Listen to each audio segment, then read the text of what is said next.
Good afternoon. Despite what just happened, this has been a great conference, and it's wonderful to see so many people here. So I'm going to spend the next few minutes updating you on MEREDA's Public Policy Committee's work. The committee works to advance MEREDA's mission, which is to promote responsible real estate development and ownership. And I'm supposed to have a Prezi up on the screen for the next remarks that I have. And I can't see anything.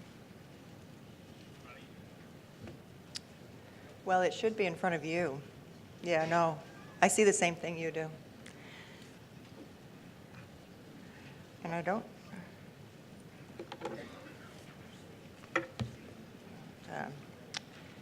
So let me just keep going, and when the Prezi comes up, we'll fast forward through it, just to keep our program moving today.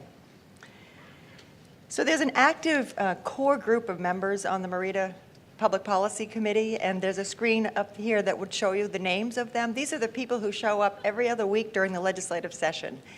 And what you would see if you saw those names is that I think it's the secret sauce of the strength of MEREDA's Public Policy Committee, because on it we have architects, engineers, lawyers, more lawyers. We have advocates for preservation, advocates for affordable housing, advocates for realtors. So we have a real diverse group of people who are looking at the issues from all the different perspectives of developers. And I think that is what helps us develop an agenda that's very responsive to the needs of the sector. Am I up? There they are. And now we'll move on. So we have a strong track record, I can't see my own screen, of what we do at the legislature. And I'm just going to walk you through a couple to remind you of what we've done. This is a quick flyby of them. In 2011, the Informed Growth Act was enacted. That was a long-fought battle. I think it took years to get to that point where it actually got passed into law. This is the one that removed the burdens of a duplicative process for the big box store processes. It removed the mandate that they go through this Informed Growth Act in every municipality and just allows municipalities to opt into it if they wish to. Also in 2011, the retroactive ordinance bill passed, and that is the one that limits when an ordinance can be retroactively revoked from a project that's been given a permit. And it helps provide predictability and practicality for us and the developers as you move forward with your projects. And in 2013, we submitted a bill to modify, for when we do slight modifications to site law permitted projects. The new law that we passed in 2013 clarified that you don't need to go back to get a full amendment to that full site law permit. You could go ahead and do the minor modification. Again, making it easier for you to make your small expansions to projects. In 2015, we also submitted 2 bills when that new session started 2 years ago. We passed a bill that also was very practical. So this one grandfathers stormwater treatment systems that have been in existence. They were permitted by a municipality and working fine. And then when someone wanted to expand that project, the law was that the treatment system from the old existing project had to be brought up to standards for the new one, even though that treatment system wasn't going to have any impact with the existing treatment system. So we grandfathered the existing treatment system, and we know that that has unleashed a project in South Portland, our senior affordable housing project, and we believe that it's also opened up the development of other projects and stopped that burden of trying to upgrade an old and well-working treatment system. We also submitted 2 years ago and passed this past year a law to streamline the judicial review process of significant land use decisions. This one took a little while to get through, but now if a project is going to be appealed from the municipal decision to the Superior Court, the developer has an option of moving that into what's called the business and consumer docket, which is a docket that usually moves through the court system much more quickly than if you were in the general docket. So that should help expedite the judicial decisions related to appeals of municipal decisions. What happened? There we go. We're not moving. Sorry. So you might remember getting a survey from the Public Policy Committee or the board, or maybe it was just Shelley last summer, asking if you could change any laws in Maine that would help improve your business model. What would it be? And we took that information into the Public Policy Committee. We sorted through it, and we came up with some legislation that you're going to hear about now to help move things forward. The first bill that we have put in, and it's sponsored by Representative Dick Campbell from Hamden, who serves on the Environment and Natural Resources Committee, proposes to modernize the statute on the granting of variances for dimensional standards. So these are the lot size and setback standards that municipalities have. And rather than requiring a project to demonstrate a practical difficulty in order to get a variance from those dimensional standards, we're proposing to empower the municipality to grant the variance if, in fact, that project fits in with the other properties and is consistent with the characteristics and conditions of the existing neighborhood. We think that this is going to allow municipalities a little more freedom in moving forward and not require a developer to prove a practical difficulty when all you may want to do is put a porch on your house like all the other houses have porches that go into the setback area. And it would be consistent with the condition of the neighborhood. So we're hoping that this will allow for more smooth processing of infill developments. Second bill we put in is to simplify the municipal subdivision process. There are two parts to this bill. And I wouldn't say it's a simple bill, but we're hoping that it simplifies the process for us. So if a municipality has a site plan review process, and you're looking to subdivide a building into subunits, currently you also need to comply with the subdivision requirements in addition to the site plan review. And we're saying if you meet the sub-plan review requirements, you won't need to go through the subdivision process. So we think that will simplify things. Currently, that's a law for all buildings being subdivided into dwelling units. And municipalities have the option to also create such a law for buildings being divided into commercial or industrial units.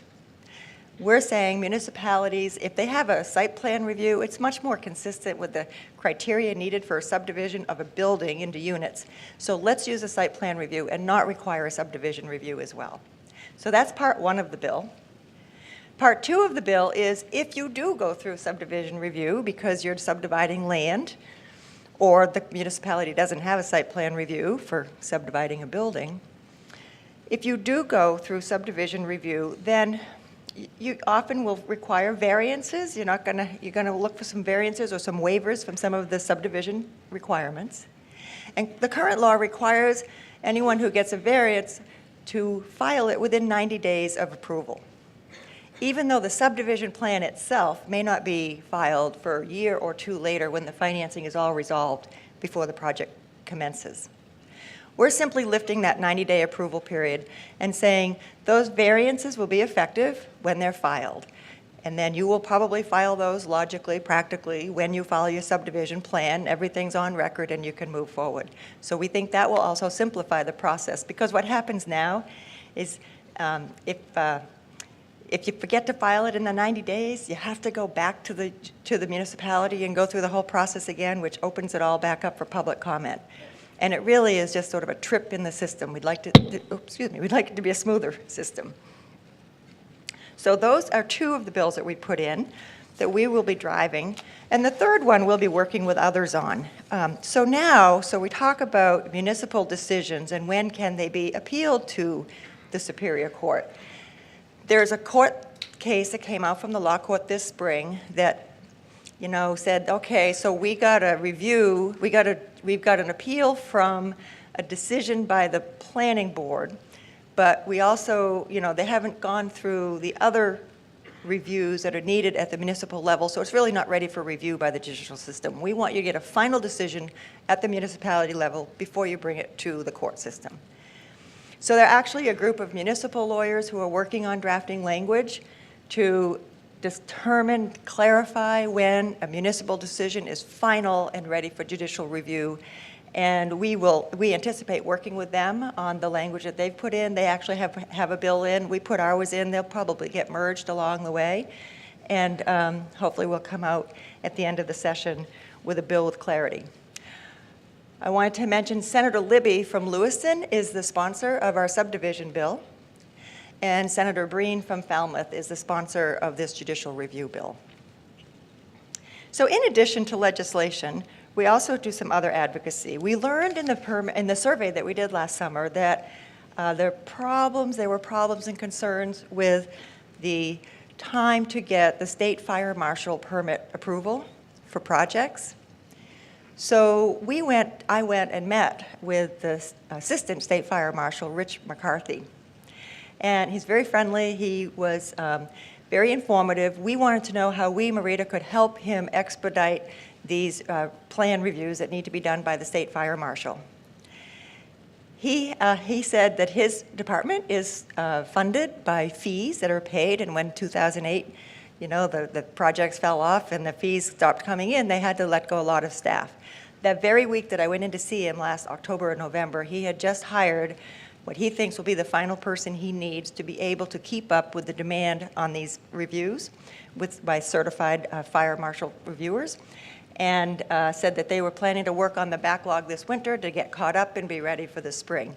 And he told me to tell you, if you have concerns about the length of time it's taking for you to get a fire marshal review, a fire review by the State Fire Marshal's office, to let him know. And he would like to get on top of that and help you get through that. So there's the invitation from Rich McCarthy. And if you don't remember his name, just contact Shelley and we'll get you connected. We also participated in the coalition to oppose question 2. That was the 3% surplus on high-income earners, and also to fund education. I'm sorry to say that we didn't get over the hump. We made a lot of inroads into the original base of support for that initiative as people became more informed about it, but didn't quite get over the hurdle to get over 50%. We were within a 1% voting margin. That's very close. That's not a mandate to the legislature.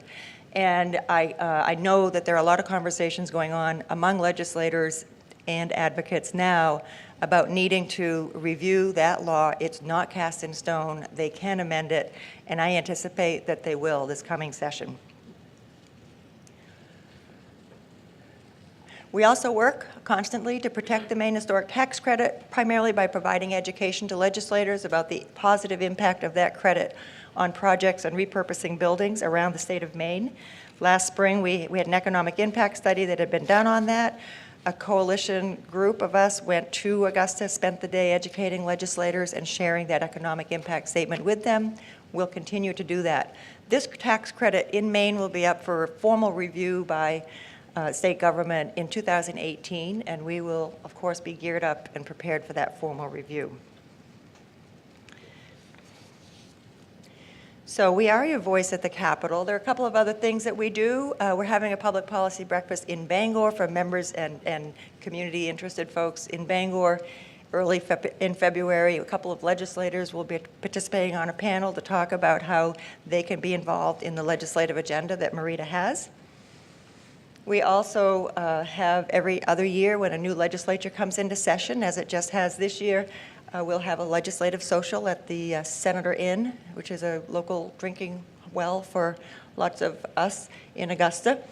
And it's an easy place for people to come in and out, and we look forward to talking with the legislators who are on the committees that hear the work that we do, and leadership as well as members of the administration. And for the first time this year, we are going to have the Hall of Flags and put up our displays from our members. We may have notable projects on display. We'll have information about the historic tax credit. The Hall of Flags is the second floor of the state, is the rotunda area of the second floor of our state capitol, right outside the governor's office. This House and Senate are on the third floor, but the senators and representatives will come through the Hall of Flags in the morning. They'll get a cup of coffee from us, they'll pick up a donut or some fresh fruit, and they will visit around the tables to learn what it is that we're sharing. The Hall of Flags is used almost every day by some interest group, And we will be there on April 13th and hope that you can join us for that. And that concludes the public policy report. Thank you very much.